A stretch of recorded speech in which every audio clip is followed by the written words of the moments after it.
बड़े भाग हैं उन जीवों के जो आज इस सत्संग को सुन पाएंगे, और उससे भी बड़े भाग हैं उन जीवों के जो इस सत्संग को थोड़ा सा भी समझ पाएंगे, क्योंकि ये मूल ज्ञान है, ये जल्दी समझ में नहीं आता, लेकिन परमात्मा की कृपा हो, बंदी छोड़ की दया हो, तो ये ज्ञान बहुत ही सहजता से समझ में आने लग जाता है। तो आज इसी मूल ज्ञान को अच्छे से समझेंगे, और अपने ये वो ज्ञान है जिसको प्राप्त करने के लिए बड़े बड़े ऋषि मुनि, पीर पैगंबर, औलिया घर बार छोड़ के निकल गए, परिवार छोड़ के निकल गए, राजपाट छोड़ के निकल गए, लेकिन फिर भी उनको ये ज्ञान प्राप्त नहीं पाया।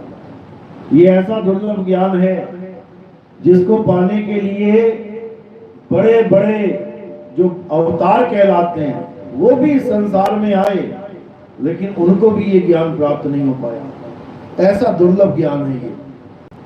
इसी ज्ञान को आत्म ज्ञान कहते हैं। ये आत्म ज्ञान है, ये कोई मंत्र ज्ञान नहीं है, जंतर मंत्र ज्ञान नहीं है कि गुरुजी ने 2 नाम दे दिए, 5 नाम दे दिए, 10 नाम दे दिए, 20 नाम दे दिए, तुम जप रहे हो और तुम सोच रहे हो कि हमारा तो बेड़ा पार हो जाएगा। ये वो ज्ञान नहीं है मेरे भाई। ये वो ज्ञान नहीं है कि कोई जपी तपी सन्यासी तुम्हारे जीवन में आ गया, तुम्हें जब से तब से जोड़ दिया और कहता है कि तुम्हारी मुक्ति हो जाएगी। ये वो ज्ञान नहीं है। ये वो दुर्लभ ज्ञान है जो युगों युगों में प्रकट होता है, जिसके लिए सब संतों ने अपने सत्संगों में, अपनी वाणियों में महिमा गाई है। कलयुग में सतयुग आएगा, ये वो ज्ञान है जो कलयुग में सतयुग ला सकता है, नहीं तो किसी की ताकत नहीं कि कलयुग में सतयुग ले आए। ये वो आत्म ज्ञान है। तो आज इस आत्म ज्ञान को अच्छे से समझेंगे और सत्य सत्य का निर्णय करेंगे, और पुराने संतों ने जो अपनी भविष्यवाणियों में इस समय का जिक्र किया है, इस ज्ञान का जिक्र किया है, उसको अच्छे से समझेंगे। तो आज का सत्संग शुरू करने से पहले मालिक के नाम पे जयकारा लगाएंगे। बोलिए परम पिता परमात्मा की सदा ही जय हो। साहिब बंदगी सत्ता। तो आज का सत्संग सत्य और असत्य पर निर्भर है। आज का सत्संग सच और झूठ पे आधारित है। क्या है सच, क्या है झूठ, बस हमें इन दो हो जाए तो समझ लो कि हमारा जन्म सफल हो जाए। लेकिन दुख के साथ कहना पड़ता है कि जो सत्य की बात कर रहे हैं, जो सत्य को परमात्मा बोल रहे हैं, वही सत्य को नहीं जान पा रहे हैं। वो मंत्रों को सत्य मान बैठे हैं। ये नाम जप लो, वो नाम जप लो, इन्हीं 52 अक्षरों को सत्य मान बैठे हैं। कल्याण नहीं होगा। क्यों नहीं होगा? क्योंकि ये 52 अक्षर किसी का कल्याण नहीं कर सकते। ये 52 अक्षर आपको जपी तो बना सकते हैं। खूब नाम जपो, सुबह शाम नाम जपो, इससे क्या होगा? नाम जपने वाला जपी होता है, तपस्या करने वाला तपी होता है, घर बार छोड़ के नदी के किनारे बैठ जाने वाला सन्यासी होता है।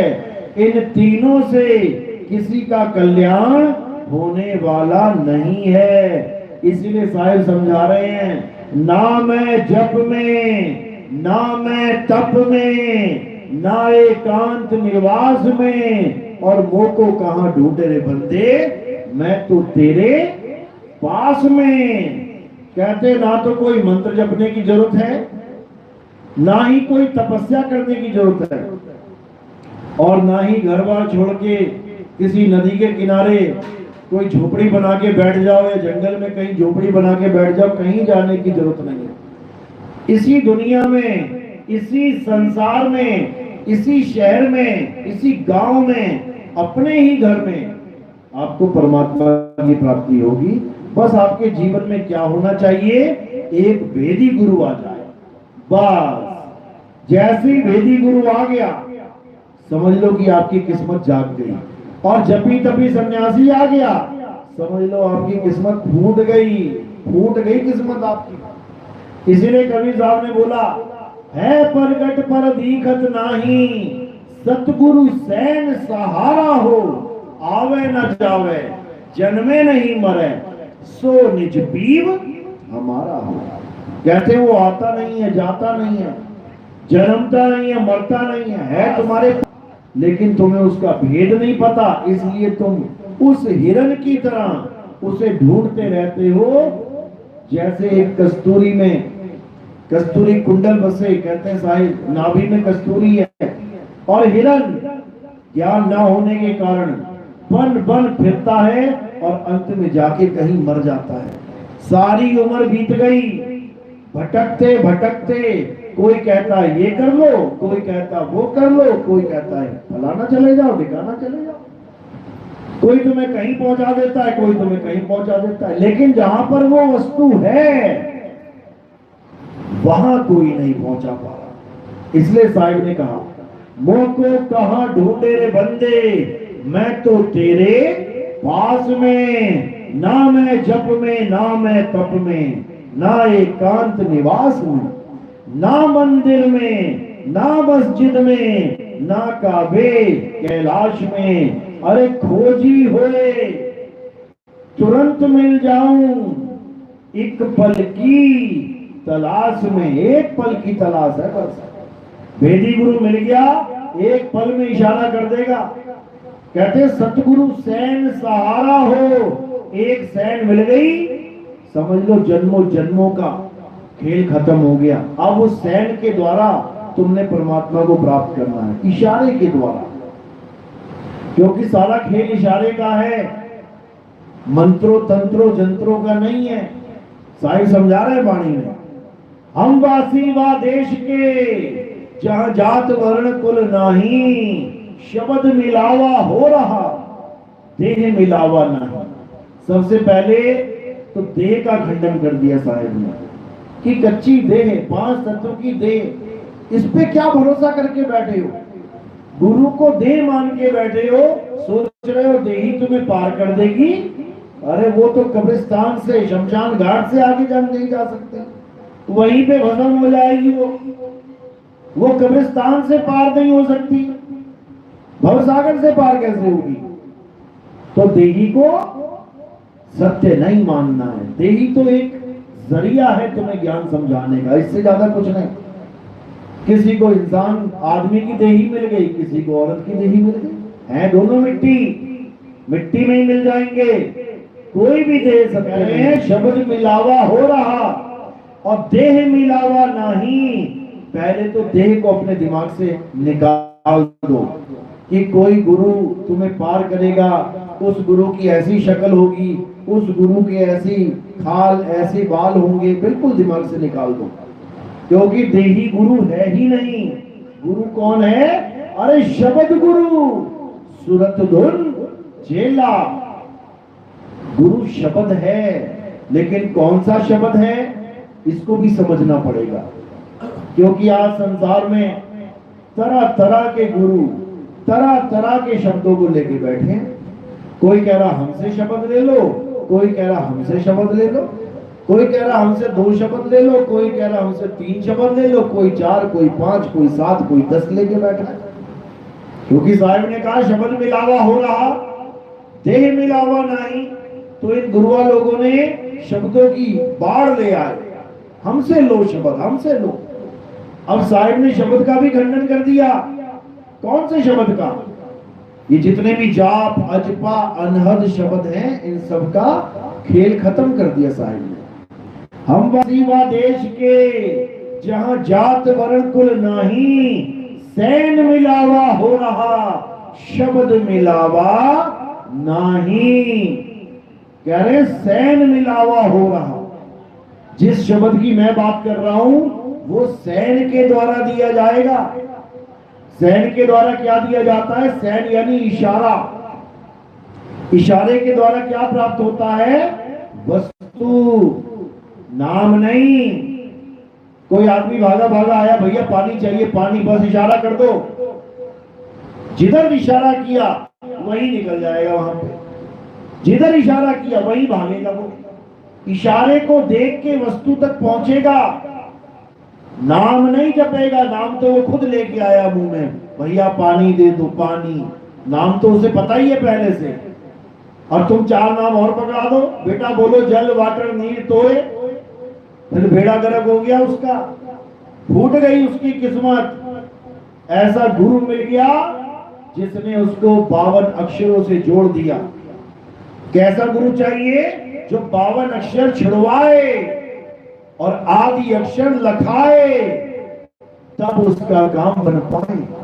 तो कहते हैं सोई गुरु पूरा कहावे, जो 2 अक्षर का भेद बतावे, एक छुड़ावे एक लखावे, तब प्राणी निज घर को जावे।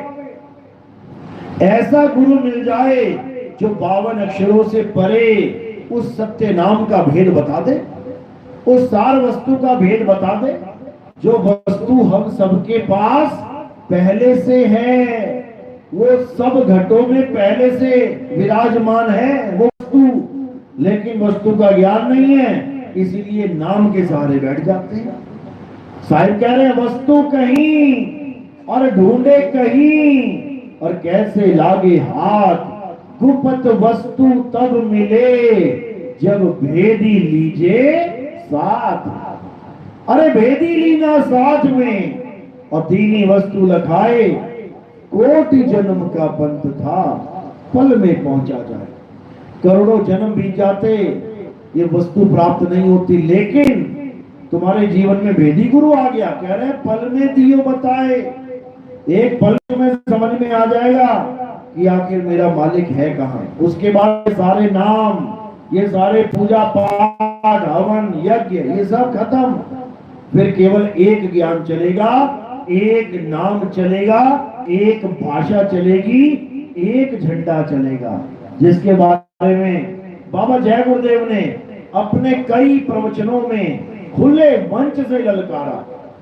क्या बोला उन्होंने कि अभी तो सब अपनी अपनी संगत संभाल के बैठे हैं, ये छोटे छोटे पंथ बने बैठे हैं, लेकिन एक समय ऐसा आएगा जब एक नाम, एक भाषा, एक झंडा होगा, और ये सारे पंथ उस झंडे के नीचे आ जाएंगे। कहा था कि नहीं कहा था?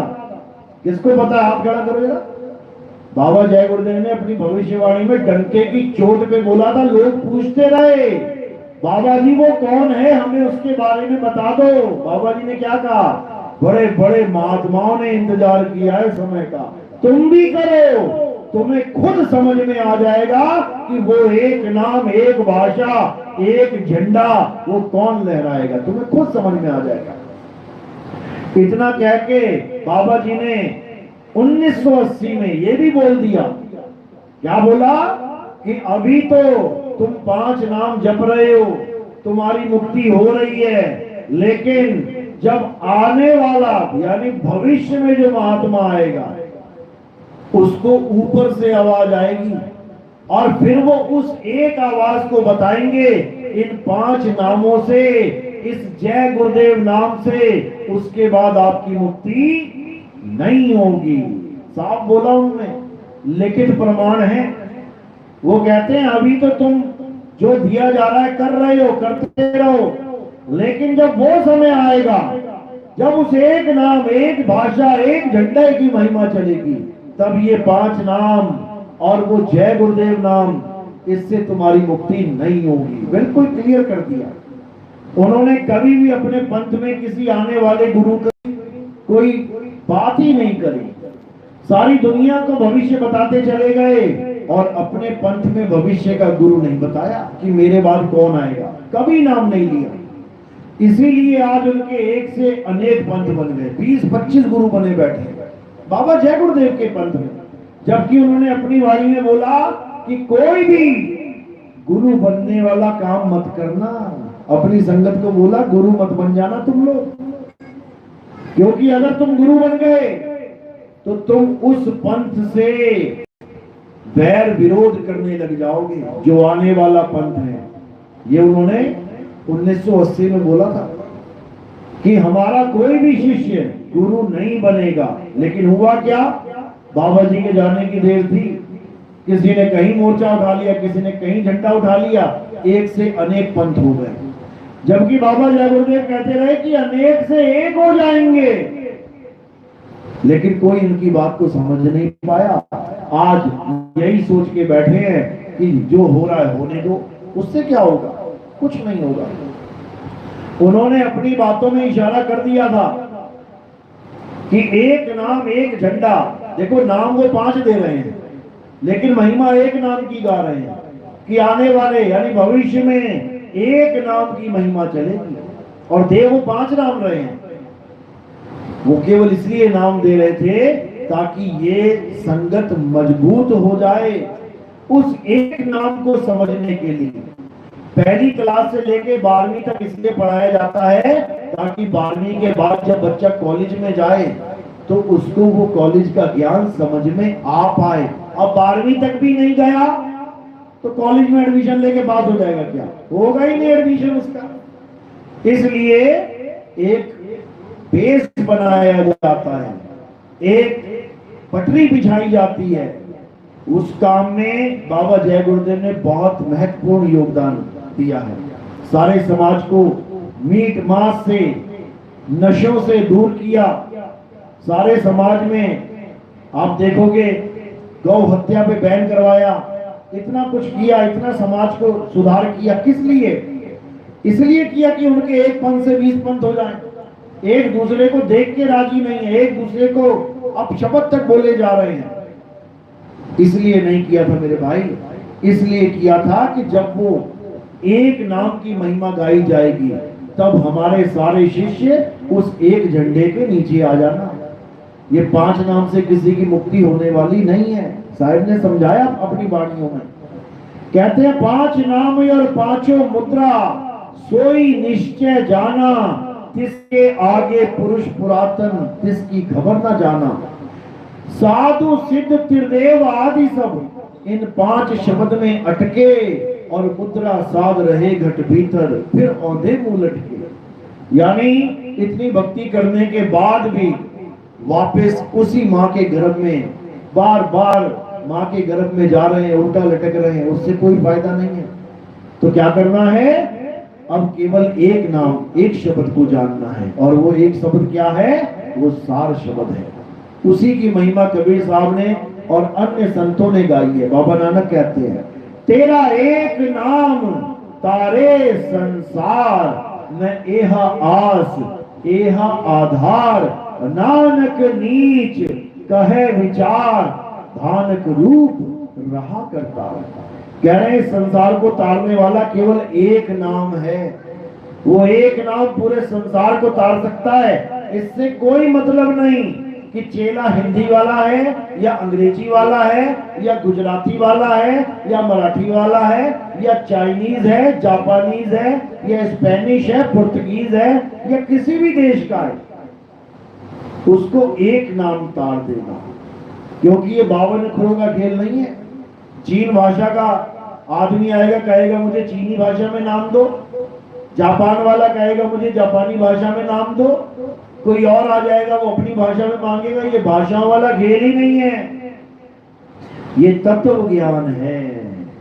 कोई प्यासा है किसी भी भाषा का क्यों ना हो, अगर आगे पानी मांगेगा तो उसको बिना अक्षरों वाला पानी पकड़ाया जाएगा कि बेटा ये पकड़ पानी, इसी से तेरी मुक्ति होगी। ना पानी पी के गला गीला कर लेगा। इतनी सी बात को नहीं समझ पाते लोग, और क्या करते हैं? झगड़ा मचा देते हैं 52 अक्षरों का। हम ये नाम जपेंगे, हम वो नाम जपेंगे, इससे मुक्ति होगी, इससे नहीं होगी। अरे किसी से भी नहीं होगी, क्योंकि ये सारे 52 अक्षर जीव के आधार पे चलते हैं। कह रहे 52 अक्षर जीव आधारा, आदि अक्षर जीव्या से न्यारा, वाही को सत सिमरण कहिए, सिमर सिमर नर उतरो पारा। ये जीव का खेल है सारा।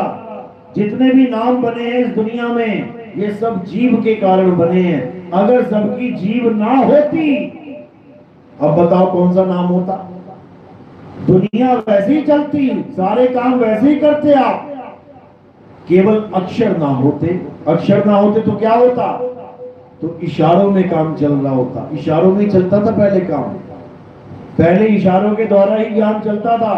धीरे धीरे अक्षरों की खोज हुई तो भाषाएं बन गई, और ये कब तक बनी रहेंगी? जब तक जीव है। सब जीव खत्म हो जाए सारी भाषाएं खत्म हो जाएंगी, क्योंकि ये होठ कंठ जीव का ही काम है अक्षरों को उत्पन्न करना। लेकिन कबीर साहब का जो अक्षर है वो इन भाषाओं का गुलाम नहीं है। साहिब समझा रहे हैं, अरे होठ कंठ लागे नहीं और जीवा नहीं उच्चार, गुप्त वस्तु जो लखे सो निज हंस हमार। जो उस गुप्त वस्तु को लग लेगा वही मेरा हंस है, उसी की मुक्ति होगी। बाकी जितने भी बैठे हैं इनमें से एक का भी कल्याण नहीं हो सकता। साहिब समझा रहे हैं कि 52 अक्षर कहां से आए हैं, समझ लो। 52 अक्षर मुख से आए हैं, जीभ से, कंठ से, होंठ से आए हैं। साहिब कह रहे हैं इन शब्दों से मुक्ति होने वाली नहीं है। अरे शब्द शब्द सब कोई कहे, वह तो शब्द विदे और जीवा पे आवे नहीं। वो नाम जीभ पे नहीं आ सकता जिससे मुक्ति होगी। और 52 अक्षरी नाम ये सारे आते ही जीभ पे हैं। कोई भी नाम ले लो, अल्लाहु अकबर, राम राम राम, वाहिगुरु वाहिगुरु वाहिगुरु, निरंजन ओंकार अरंकार सोहम सतनाम, सतपुरुष अकाल मूर्त शब्द रूपी राम, ओम कलियम हरियम शरियम। कोई भी नाम उठा के ले लो, कहां आ रहा है? जीभ पे। और साहिब क्या कह रहे हैं? अरे 52 अक्षर जीव आधारा। ये सारे नाम इसलिए बोल पा रहे हो क्योंकि जीव से बोले जा रहे हैं, जीव के आधार पे है। आदि अक्षर जीभ्या से न्यारा। जो मुक्ति का नाम है वो जीभ से परे है, वो जीभ पे नहीं आता। और वो एक है, कोई 5 मत समझ लेना कि वो 5 नाम है, 5 शब्द है, बिल्कुल नहीं। एक परम पिता परमात्मा है, एक शब्द गुरु है, 2 4 5 नहीं है। तो साहिब यही समझा रहे हैं, शब्द शब्द सब कोई कहे, वह तो शब्द विदे और जीवा पे आवे नहीं। निरख परख कर ले, वो जीभ पे नहीं आता। कि तुम्हें हिंदी में नाम दे दिया या अरबी में नाम दे दिया या गुजराती बंगाली में नाम दे दिया, वो जीभ पे नहीं आता। वो जीभ पे आने वाली चीज ही नहीं है। वो तो वस्तु है, जिस वस्तु के द्वारा तुम हिल रहे हो, डुल रहे हो, चल रहे हो, खा रहे हो, पी रहे हो, बोल रहे हो, डोल रहे हो, वो वस्तु क्या है? वो आत्मा है, आत्म देव है। कह रहे हैं उस वस्तु को जानो जिसको आत्म देव कहा जाता है, उस वस्तु को पहचानो जिसे आत्मा कहा जाता है। कह रहे हैं ना साहिब, जल में मीन प्यासी मोह देखत आवे हासी, आत्म ज्ञान बिना नर भटके, कभी काबा कभी काशी। कहते हैं आत्म ज्ञान बिना नर भटके। और लोग क्या कर रहे हैं? लोग मंत्र ज्ञान, जंतर ज्ञान, तंत्र ज्ञान में उलझे पड़े हैं, लोग काया ज्ञान में उलझे पड़े हैं, लोग चक्कर ज्ञान में उलझे पड़े हैं, लोग श्वासा ज्ञान में उलझे पड़े हैं। और साहिब क्या कह रहे हैं? आत्म ज्ञान। अब इसमें फर्क क्या है? आत्मा में और ये काया में जितना ज्ञान है, इसमें फर्क क्या है? काया वाला ज्ञान नाशवान है और आत्मा का ज्ञान अविनाशी है। काया वाला ज्ञान एक दिन नाश हो जाएगा। कितना भी तुम काया का ज्ञान कथ लो, एक दिन खत्म हो जाएगा। और आत्मा का ज्ञान अविनाशी है, कभी खत्म नहीं होगा। इसलिए साहिब कह रहे हैं सबसे पहले आत्मा को जानो। आत्मा को जानोगे तो परमात्मा तत्व को प्राप्त करोगे, तब समझ में आएगी कहानी। तो साहिब कह रहे हैं जब लगना चीनोगे आत्म, तब लगना मिली है परमात्म। आत्म चीने परमात्म चीने, संत कहावे सोए, और यह भेद काया से न्यारा, बूझे बिरला को।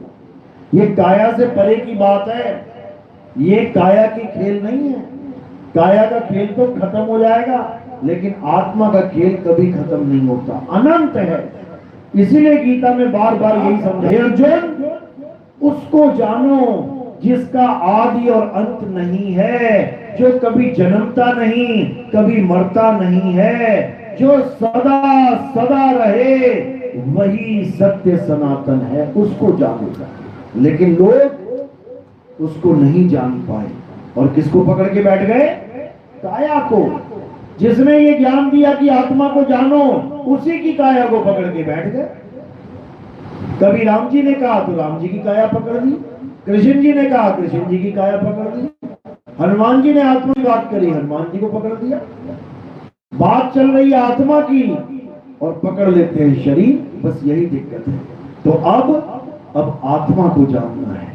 गीता में इसी आत्मा को सत्य तत्व बोल के बयान किया गया कि इस दुनिया में अगर कुछ सत्य है तो आत्मा है, और अगर इस दुनिया में कुछ असत्य है तो वो देही है, चाहे किसी की भी है, चाहे कोई भी देह हो, वो नाशवान है, वो असत्य है, और आत्मा अविनाशी है। इसीलिए गीता में बिल्कुल क्लियर कर दिया गया कि हे अर्जुन, इस आत्मा को ना तो कोई शस्त्र काट सकता है, इस आत्मा को ना तो जल भिगो सकता है, इस आत्मा को ना तो अग्नि जला सकती है, इस आत्मा को ना तो वायु सुखा सकती है, इस आत्मा का कोई कुछ भी बिगाड़ने में सक्षम नहीं है। ये आत्मा ही पूजनीय है। इसी आत्मा में रमण करना इंसान जन्म का मुख्य उद्देश्य है।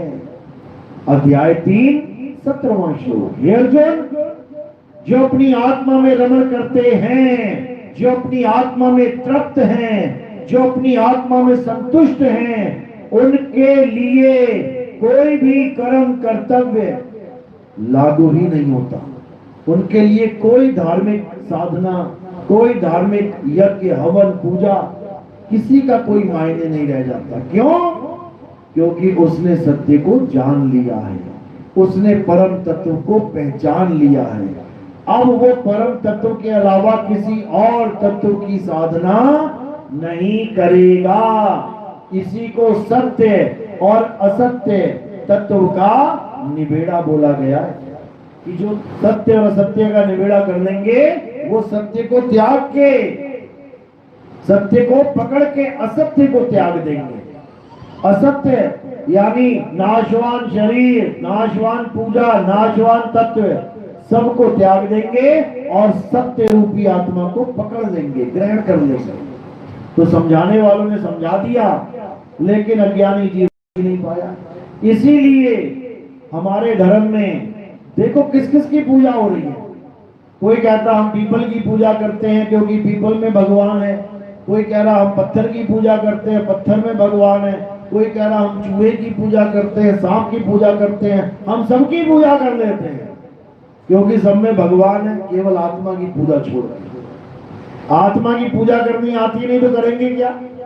आत्मा की पूजा के अलावा सबकी पूजा कर देते हैं। यही अज्ञान है। ये कोई बहुत महान कार्य नहीं कर रहा तुमने। यही समझाया जा रहा है गीता कि हे अर्जुन, ये शरीर तो कपड़े हैं, ये नाशवान है। इन कपड़ों की पूजा करने वाला कभी सत्य सनातनी नहीं हो सकता। तो क्या करना है?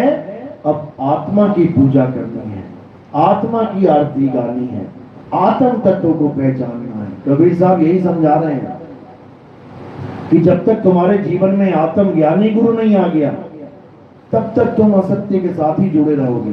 और आत्म ज्ञानी गुरु क्या करता है? आत्म ज्ञानी गुरु तुम्हारा ध्यान पूरे संसार से हटा देता है, क्योंकि संसार में तुम्हें जो कुछ भी दिख रहा है वो तुम्हारे ध्यान को भटकाने के लिए ही बना है। ये माया है, जड़ माया। तो साहिब समझा रहे हैं, सूरत फंसी संसार में, तासे पड़ गई दूर, और सूरत बांध स्थिर करो, आठों पहर हुजूर। यानी इस संसार में सुरता कहां फंसी है? जितनी भी चीजें दिखाई दे रही हैं उसमें फंसी पड़ी है। कोई काया में फंस गया, कोई माया में फंस गया, कोई बीवी बच्चों में फंस गया, कोई जमीन जायदादों में फंस गया, कोई किसी में फंस गया, कोई किसी में फंस गया। दिखने वाली चीजों में सब फंसे पड़े हैं, इसीलिए दिखने वाली चीजों को माया बोला गया। संतों जो दिखे सो माया, जब दिखा तो फंस गया। अब किसमें अपना ध्यान रखना है? जो दिखने वाली चीज नहीं है, जो वेदी गुरु की दया से ही समझ में आएगी, अब उस आत्म वस्तु में ध्यान रखना है। दिखेगी नहीं आंख से, लेकिन काम पूरा करेगी। जैसे करंट दिखता नहीं है आंखों से, लेकिन काम पूरा कर रहा है। सारी दुनिया के पंखे, सारी दुनिया के बल्ब, सारी दुनिया के हीटर गीजर चला के रखा हुआ उसने, दिखेगा नहीं तुम्हें, लेकिन काम उसी के द्वारा हो रहा है। इसी प्रकार आत्म तत्व तुम्हें दिखाई तो नहीं देगा, लेकिन ये काया माया सब उसी से चल रहे हैं। तो अब क्या होगा? अब तुम्हें आत्म तत्व का ज्ञान होगा। आत्म तत्व का ज्ञान मतलब तुम्हें तुम्हारा ज्ञान होगा, क्योंकि तुम काया नहीं, तुम आत्मा हो। लेकिन अपने आप को भूल बैठे हो, इसलिए तुम्हें लग रहा है मैं आदमी, मैं औरत, मैं बच्चा, मैं बूढ़ा, मैं जवान, मैं इतनी तारीख को पैदा हुआ, मैं इतने साल बाद मर जाऊंगा।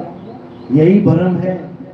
ना तो तुम कभी पैदा हुए और ना ही तुम्हारी कभी मृत्यु होगी। हे अर्जुन, हम और तुम और ये सारे राजा महाराजा, ऐसा कोई वक्त नहीं था जब हम तुम और ये राजा महाराजा नहीं थे।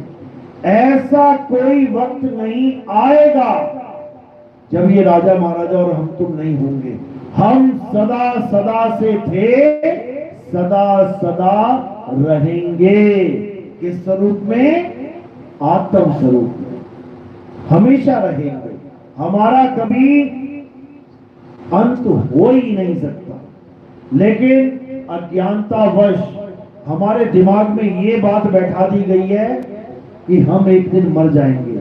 इसीलिए हम सब दुखी हैं। इसीलिए दुखी हैं क्योंकि हम ये सोच बैठे हैं कि हम मर जाएंगे। माँ बीमार है, अब हम सोच बैठे हैं कि ये मर जाएगी, दुखी है। बाप बीमार है, मर जाएगा, दुखी है। हम ही बीमार हो गए, मर जाएंगे, दुखी है। काया मरेगी क्योंकि ये मरी हुई है पहले से। तुम कभी नहीं मरोगे क्योंकि काया को जिंदा करके बैठे हो और काया कोई अपना स्वरूप मान बैठे हो। जब तुम्हें ये पता लग जाएगा कि तुम काया नहीं, तुम आत्मा हो, तो ये जन्म मरण का सारा बंधन टूट जाएगा। उसके बाद तुम्हें इतना होश आ जाएगा कि सारी दुनिया के सारे शरीर मर जाएं, सारी दुनिया खत्म हो जाए, मैं फिर भी खत्म नहीं होऊंगा। क्यों? क्योंकि मैं अविनाशी हूं। तुम्हारा जो असली स्वरूप है वो अविनाशी है, और जो नकली स्वरूप है वो ये बैठा हुआ है। इस नकली स्वरूप को पकड़ के बैठे हो, इसलिए तुम्हें लग रहा है कि मैं अभी जिंदा हूं। ये नकली स्वरूप है मेरे भाई, ये सदा किसी का नहीं रहेगा। लेकिन जो तुम्हारा असली स्वरूप है वो कभी नहीं मरेगा। उसको इस दुनिया का कोई बड़े से बड़ा अस्त्र शस्त्र नहीं मार सकता। बाबा जय गुरुदेव यही बोलते थे अपने सत्संग में कि बच्चा, इस दुनिया का कोई भी अस्त्र शस्त्र हमें नहीं मार सकता। लोग समझने लगे कि बाबा जी की काया की बात चल रही है, कि बाबा जी की काया को कोई खत्म नहीं कर सकता, जबकि बाबा जी अपने स्वरूप की बात बता रहे थे कि बेटा हमारा वो स्वरूप है जो अविनाशी है, जिसको परमाणु बम तक नहीं मार सकता।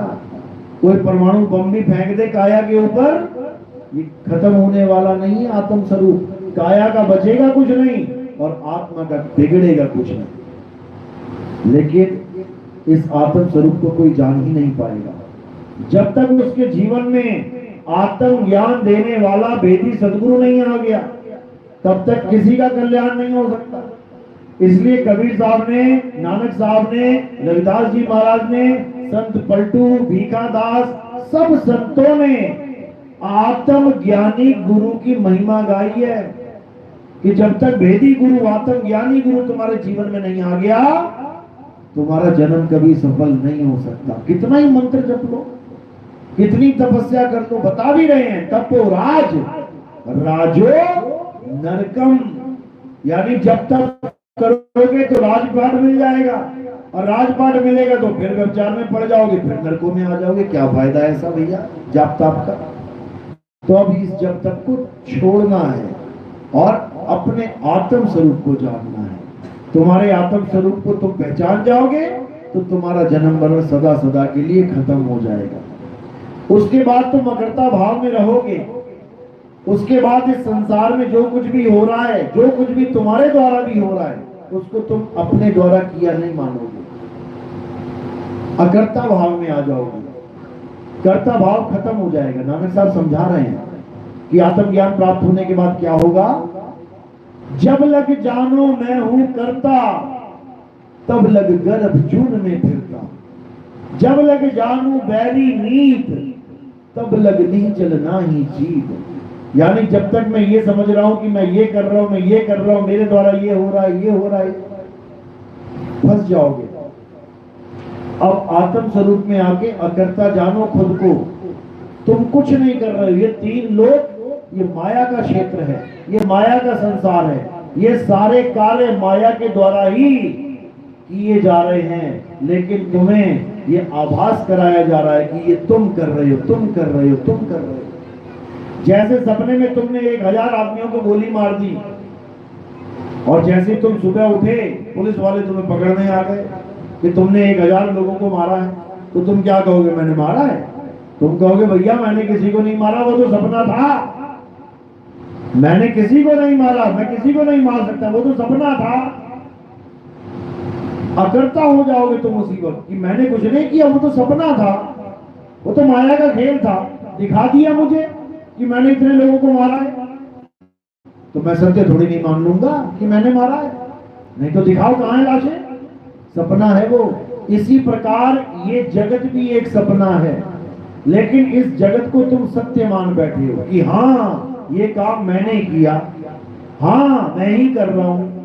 तो कह रहे जब लग जानू मैं हूं करता, तब लग गर्भ जून में फिरता। जब तक तुम ये मान रहे हो कि ये सारे काम तुम कर रहे हो, तब तक तुम गर्भ जून में आते जाते रहोगे, कोई बचाने वाला नहीं है। और जैसे ही तुम अपने सत्य स्वरूप को जान लेते हो, उसके बाद इस दुनिया में होने वाला कोई भी कर्म ये तुम्हारे द्वारा नहीं हो सकता, ये तुम्हें अच्छे से समझ में आ जाएगा। उसके बाद तुम अपने आप को कभी दोषी मानोगे ही नहीं, क्योंकि तुमने किया ही नहीं है। सपने में पता नहीं तुमने क्या क्या किया हुआ, कितने सपने आए आज तक, तो क्या तुम सिर पे बोझ लाद के घूम रहे हो? अरे मैंने सपने में उसको मारा, अरे मैंने सपने में उसको ये कह दिया, अरे मैंने सपने में ये कर दिया। कुछ नहीं किया, ये सब माया का खेल है, तुम्हें दिखाया जा रहा है, भरमाया जा रहा है। इसलिए इस माया से बचना है। और कैसे बचेंगे? अपने सत्य स्वरूप को जान के बचेंगे। जैसे ही सत्य स्वरूप को जान लिया, अब तुम्हें समझ में आ जाएगा कि ना मेरे हाथ, ना मेरे पैर, ना मेरा सिर, ना मेरी आंखें, ना मेरे कान, ना मेरी जुट, कुछ भी नहीं है मेरा। ये सब माया का खेल है, माया का संसार है, माया का शरीर है। मुझे तो केवल यूज किया जा रहा है इस सपने को चलाने में, इस संसार को चलाने में, इस काया को, माया को चलाने में, इससे ज्यादा कुछ नहीं। तो अब अपने आप को आत्म स्वरूप जानो और उस अवस्था को प्राप्त करो जिस अवस्था को प्राप्त करने के लिए सब संतों ने अपनी वाणियों में बोला है, अपने ग्रंथों में गाया है कि नाम जपो भाई ऐसे ऐसे, ध्रुव प्रहलाद जप्यो हरि जैसे। अब जहां पे जाप आ जाता है, एकदम दिमाग में क्या खिचड़ी पक जाती है, देखो नाम जपो बोला है। अरे नाम के साथ जपना ही बोला जाता है, लेकिन उसका मतलब ये नहीं होता कि जपो, उसका मतलब होता है याद करो, सिमरो। कह रहे सिमर सिमर नर उतरो पारा, कलयुग में एक नाम आधारा। अब यहाँ पे सिमरो क्यों बोला? फिर जपो बोल देते। सिमरो का मतलब होता है स्मरण करो, याद करो। तो नाम हमेशा याद ही किया जाता है। ये जपने वाला काम तो जप ही कर बैठे हैं गलती से। नाम यानी स्वरूप, कौन सा स्वरूप? सत्य स्वरूप, यानी सत्य नाम। इसको सिमरना है। अरे सत्य नाम को सिमर के तर गए पतित अनेक, तेही कारण नहीं छोड़िए सत्य नाम की टेक। कह रहे हैं सत्य नाम को सिमर के, इसको याद करके तर गए पतित अनेक। कितने कितने बड़े बड़े पापी तर गए। तर गए क्यों? क्योंकि वो समझ गए कि माया का खेल है, मुझे फंसाया जा रहा है, मैंने इस संसार में कुछ ना किया और ना कर सकता हूं। लेकिन ये माया इतनी तगड़ी है कि हमें समझ में नहीं आने देती कि क्या हो रहा है, और हम इस माया संसार को, इस मायावी जगत को अपना मान के अपनी कर्म भूमि मान लेते हैं, जबकि आत्मा हर प्रकार के कर्म से न्यारी है। गीता में भी समझाया, हे अर्जुन, ये आत्मा अकर्ता है, इसके द्वारा कोई भी कार्य संपन्न नहीं होता, ये कुछ नहीं करती। इससे ताकत लेके मन, माया और 3 गुण, 5 तत्व, 25 प्रकृति ये कार्य पूरा करते हैं। लेकिन इस बात को तब तक नहीं समझ में आएगी ये बात जब तक तुम्हें आत्मज्ञानी गुरु नहीं मिल जाता। तो इसलिए कबीर साहब यही महिमा गा रहे हैं कि इससे पहले कि मृत्यु आ जाए, इससे पहले कि तुम्हारा शरीर नाश हो जाए, उस अविनाशी तत्व को, उस परम तत्व को जान लो, पहचान लो, तभी कल्याण होगा, नहीं तो हालत खराब हो जाएगी। अंत समय से पहले पहले तुम्हें अपने अविनाशी स्वरूप को प्राप्त करना है, नहीं तो गलती से भी अगर सूक्ष्म लोक में, सूक्ष्म जगत में चले गए तो बहुत हालत खराब होने वाली है। हमारे पास 2 प्रकार के शरीर हैं, एक तो स्थूल ये दिखाई दे रहा है, और एक सूक्ष्म। सूक्ष्म में भी कई कैटेगरीज हैं। सूक्ष्म में भी 5 शरीर अलग बैठे हुए हैं। यह है स्थूल, सूक्ष्म, कारण, महाकारण, कैवल्य, हंस। 5 तरह के शरीर इन सूक्ष्म जगत में दिए गए हैं हमें। हमारे पास 2 ही ऑप्शन है, या तो स्थूल से सूक्ष्म में चले जाओ, या फिर अपनी आत्मा में चले जाओ, अपने आत्म स्वरूप में चले जाओ। 2 ही ऑप्शन है। जब मृत्यु आएगी, ये शरीर का नाश होगा, जगत में चले जाओ जहां सपनों में जाते हो। जब शरीर सोता है तो कहां चले जाते हो? रात में सपनों में। और सपनों में जाते ही क्या शुरू हो जाता है? माया का खेल शुरू हो जाता है। कोई जंगल में सपना देख रहा है कि मैं जंगल में घूम रहा हूँ, कोई नदियों में डूब रहा है, कोई आग में खड़ा है, कोई महलों में खड़ा है, कोई कहीं खड़ा है, किसी के पीछे शेर, चीते, हाथी, घोड़े लगे हुए हैं। ये सूक्ष्म जगत है। इसमें यमराजा भी आएगा, बैतरणी नदी भी आएगी, इसमें जन्म मरण भी चलेगा। और एक ऑप्शन है, अपने आत्म स्वरूप में चले जाओ। जब आत्म स्वरूप में चले जाओगे, अब कोई यमराजा नहीं, कोई काया माया का खेल नहीं, अब सदा सदा के लिए सत्य में समा जाओगे। इसी को बोला गया है गीता का 3रा अध्याय 17वां श्लोक। ये अर्जुन, जो अपनी आत्मा में रमण करते हैं, किसी शरीर में रमण नहीं बोला कि स्थूल शरीर छूटेगा तो सूक्ष्म में भाग जाना। जो अपनी आत्मा में रमण करते हैं, जो अपनी आत्मा में तृप्त हैं, जो अपनी आत्मा में संतुष्ट हैं, उनके लिए कोई कर्म धर्म लागू नहीं होता। उसके लिए ये माया जगत कोई मायने नहीं रखता। अब उसको इस दुनिया में आने की कोई जरूरत नहीं है, क्योंकि ये संसार ही भवसागर है। इसी में उल्टे लटकते हैं सारे, माँ के गर्भ में उल्टे लटके होते हैं। तो अब गर्भ में नहीं आना है और इस भवसागर को पार कर जाना है। कैसे करेंगे? आत्मा के द्वारा, आत्म ज्ञान के द्वारा। अब ना कहीं आना और ना कहीं जाना, आपे में आप समाना। अब अपनी आत्मा में स्थित हो जाओ, अपनी आत्मा में रमण करो, तुम्हारा कल्याण होगा। कोई तुम्हारा जन्म बर्बाद नहीं कर सकता। अब माया तुम पर दाव नहीं लगा सकती। इस काल भगवान का दाव किसी पर नहीं लगेगा। तो इसी को समझना है और इसी के द्वारा जन्म मरण का खेल खत्म करना है। चलो, तो आज का सत्संग यही समाप्त करते हैं और मालिक से अरदास करते हैं कि सत्संग में जितनी भी बात बताई गई आप लोगों को ये समझ में आए क्योंकि एक बार दो बार में ये बातें समझ में नहीं आती हैं। लेकिन अगर पुराने गुरु ने तुम्हें अच्छे से पाठ पढ़ा रखा है, पुराने गुरु ने तुम्हें ज्ञान अच्छे से समझा रखा है, तो ये ज्ञान तुम बड़ी ही सहजता से समझ सकते हो। फिर भी समझ में ना आए तो क्या करना है, बार बार इस ज्ञान को सुनना है।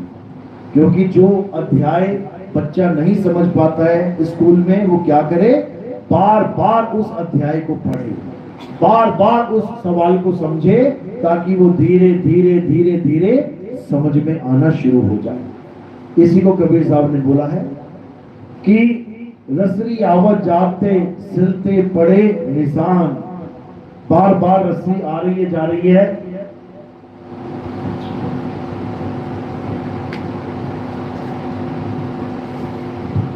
बार बार रस्सी आ रही है जा रही है, तो देख रहे हो कि पनघट पे कितने बड़े बड़े निशान बन जाते हैं पत्थर पे रस्सी के। एक बार दो बार से नहीं हुए, बार बार से। तो बार बार अभ्यास से जड़मत हो सुजान, रसरी आवत जाते सिलते पड़े निशान। तो बार बार जब ये ज्ञान सुनोगे तब तुम्हें समझ में आएगा कि आखिर में सत्य है क्या। और बार बार ज्ञान कहाँ सुनोगे, यहाँ तो एक सत्संग करके चले जाएंगे। आगे क्या करना है, YouTube चैनल आता है हमारा, कहत कबीर सुनो भाई साधो नितिन दास, या फिर आप सत्संग लिखेंगे नितिन दास के सत्संग, आपको ये सत्संग आ जाएगा, YouTube पे आ जाएगा। अच्छे से इसको समझो, देखो। मुद्दा एक ही है कि आत्मज्ञान समझ में आना चाहिए।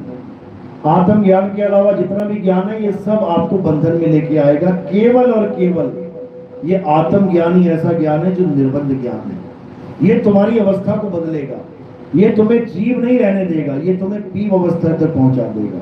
तो जीव अवस्था का ज्ञान क्या है, ये जितने भी शरीरों की पूजा चल रही है, ये जितने भी जीव की पूजा सर्वे सर्वा बता के चल रही है, ये सब जीवों का ज्ञान है। हमारे कबीर पंथ में भी ये जीव का ज्ञान बहुत ज्यादा प्रसारित किया जा रहा है। लोग जीव को ही सत्य माने बैठे हैं, लेकिन कबीर साहब की वाणियों में आप देखेंगे कि जीव को सत्य नहीं बताया कबीर साहब ने। जीव को अविनाशी तो बताया है, लेकिन बंधन में बंधा हुआ बताया है। क्या कह रहे हैं, बहु बंधन में बांधेया एक बेचारा जीव, और कै बल छूटे आपने जो न छुड़ाए थी। कहते हैं इस बंधन में ये जीव बंधा हुआ है, नाना प्रकार के बंधन बंधे हुए हैं। इसको छुड़ाने वाला पीर जब तक नहीं आएगा तब तक इसके बंधन टूट नहीं पाएंगे। इसी जीव को नाना प्रकार के 84 लाख योनियों में भ्रमण करना पड़ता है। साहिब समझा रहे हैं, जीव सोई जो जुग जुग जीवे, उत्पत्त परलय माही, और देह धरे भर में 84, निर्भय कबहू नहीं। कहते हैं बार बार 84 में धक्के खाने जा रहा है, कभी कुत्ता, कभी बिल्ली, कभी हाथी, कभी घोड़ा। कौन बना रहा है इस जीव को, ये काल निरंजन बना रहा है, ये माया का खेल चल रहा है। जीव की दुर्गति इसी निरंजन भगवान के द्वारा हो रही है, और लोग इसी का नाम जप के सोच रहे हैं कि मुक्ति मिल जाएगी। बिल्कुल नहीं, बिल्कुल नहीं। कबीर साहब समझा रहे हैं, साधो निरंजन जाल पसारा। इस निरंजन ने इतना बड़ा जाल बुन दिया है कि बड़े बड़े देवी देवता ना निकल पा रहे हैं इसके जाल से। बड़े बड़े देवी देवता इसके जाल से नहीं निकल पा रहे हैं। एक आम जीव की क्या हैसियत है जो इसके जाल से निकल जाए, नहीं निकल सकता। लेकिन अगर ये उस पीर को जान ले, उस सत्य स्वरूपी आत्म देव को जान ले, तो कहते हैं बड़ी सहजता से निकल सकता है। कैसे, कह रहे बंदे को बंधा मिला और छूटे कौन उपाय, कर सेवा निर्बंध की, और पल में लेत छुड़ाए। यानी बंधे को बंधा मिला, यहां गुरु भी बंधा, चेला भी बंधा है। गुरु भी जीव है, चेला भी जीव है, यहां दोनों ही जीव अवस्था में बैठे हैं। कैसे पार होंगे, कहते कर सेवा निर्बंध की, उसकी सेवा कर जो 4 दाग से न्यारा है। कह रहे 4 दाग से सतगुरु न्यारे, अजरो अमर शरीर, और कोई गाडे कोई अग्नि जरावे। ढूंढ न पाया शरीर। 4 दाग कौन से हैं? पहला दाग है जन्म लेना, यानी सतगुरु यानी परमात्मा कभी मां के गर्भ से नहीं आते। दूसरा दाग है भोजन करना, वो कोई खाना पीना नहीं खाते, वो बंदी छोड़ हैं। तीसरा दाग है ये ब्याह शादियां करना, ये काम वासना, वो ब्याह शादियां नहीं करते। और चौथा दाग है मृत्यु, मर जाना, उनकी कभी मौत नहीं होती। वो कौन से गुरु की महिमा है? शब्द गुरु की, जिसके लिए कबीर साहब कह रहे हैं अरे जग मर्यादा कारणे गुरु की रामानंद, शब्द हमारा गुरु है सदा हमारे संग। जग मर्यादा कारणे, इस दुनिया की मर्यादा के कारण हमने गुरु धारण किया। कौन सा? रामानंद। उच्च कोटि का ब्राह्मण था, पत्थर पूजता था, पत्थरों की सेवा करता था, पत्थर को भगवान मानता था, ठाकुर मानता था। कबीर साहब गए उसके पास कि हमें नाम दीक्षा दे दो, हमने आपको गुरु धारण करना है। क्यों? क्योंकि जहां भी हम ज्ञान सुनाते हैं लोग हमसे ये पूछते हैं कि तुम्हें ये ज्ञान कहां से हुआ।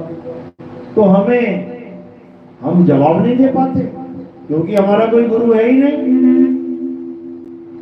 इसलिए हमें आपको गुरु धारण करना है।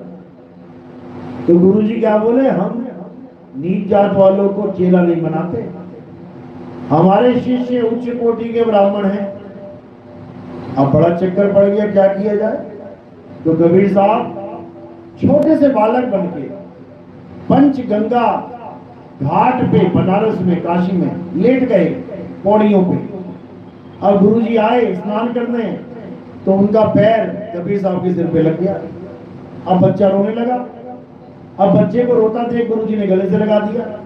कहते बेटा रो मत, राम राम जप। मिल गया नाम दीक्षा राम राम की। लेकिन ये कल को मानेंगे नहीं कि इन्होंने मुझे राम राम की दीक्षा दी, तो क्या किया जाए? कबीर साहब ने उनके गले में से माला तोड़ दी, सारे मन के नीचे गिर गए, मात्र एक मन का उनके हाथ में रह गया, वो छुपा लिया उन्होंने। क्यों? क्योंकि वही मन का कल सबूत बनेगा कि हमारी और आपकी भेंट पंचगंगा घाट पे हुई थी, आपने हमें नाम दीक्षा दी है, आप हमारे गुरु, हम आपके चेले। तो जब अगला दिन आया और कबीर साहब ने वही मन का अपने गले में धारण कर दिया, सूत तो वो काटते थे, तो सूत में ही, सूत के धागे में मन का धारण कर लिया। अब जहां भी ज्ञान दे लोग पूछे आपका गुरु, बोले रामानंद, महर्षि रामानंद। पूरे शहर में हल्ला मच गया कि ये कैसे हो गया, वो तो उच्च कोटि के ब्राह्मणों को शिष्य बनाते हैं, ये एक जुलाहा नीच जात का, इसको कैसे बना लिया चेला। खबर पहुंच गई गुरुजी तक। गुरुजी ने कहा बुला के लाओ कबीर को, वो झूठ कैसे बोल रहा है।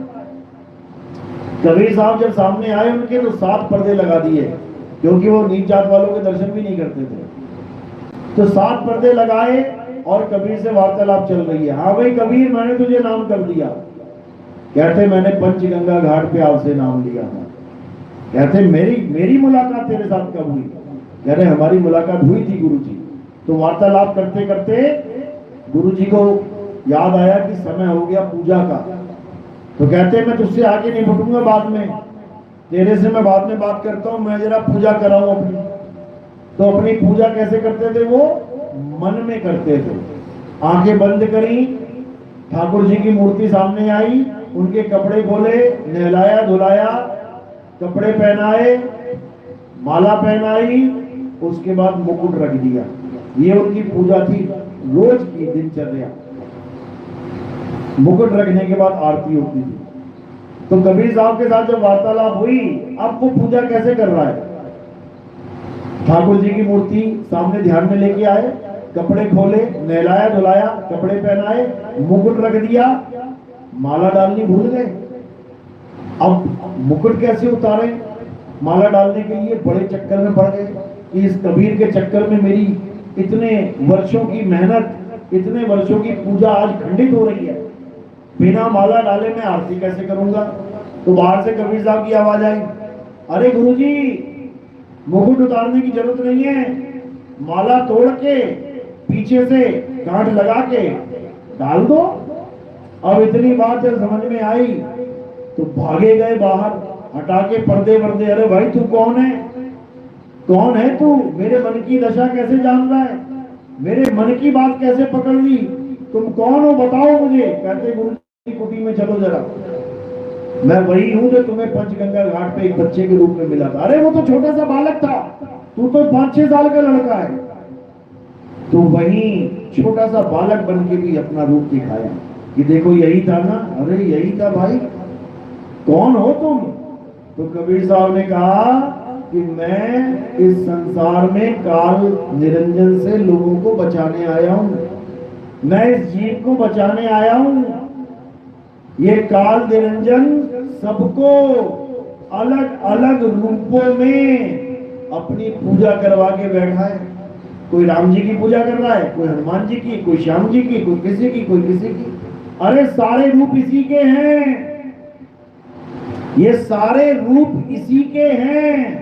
ये अपने अलग अलग रूपों की पूजा करवा के सारी दुनिया में भगवान बना बैठा है। इसी काल निरंजन से बचाना मेरा परम कर्तव्य है, मेरा परम उद्देश्य है इस संसार में आने का।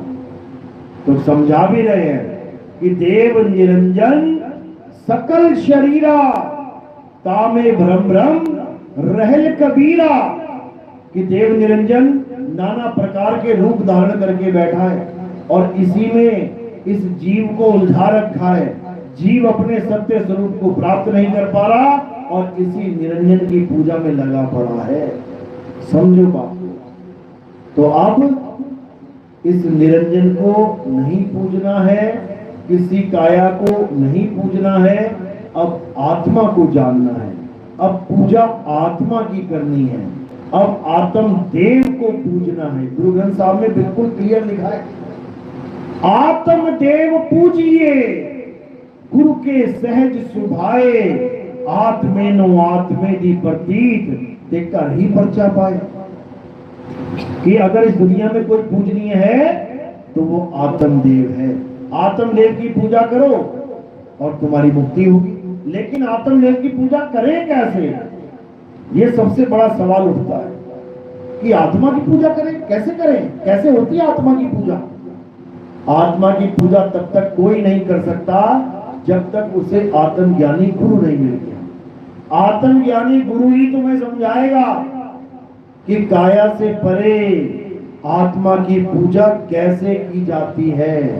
आत्मज्ञानी ही तुम्हें समझाएगा कि आत्मा में रमण कैसे किया जाता है, ये सूरत कैसे आत्मा में प्रवेश होती है, जो सारे संसार में भटक रही है। ये तब समझ में आएगा, नहीं तो जितना मर्जी कोई जोर लगा ले आत्मा का भेद नहीं समझ सकता। और जब तक आत्मा का भेद नहीं जाना तब तक समझ लो कि ये जन्म कभी सफल हो ही नहीं सकता। इसलिए अब क्या करना है?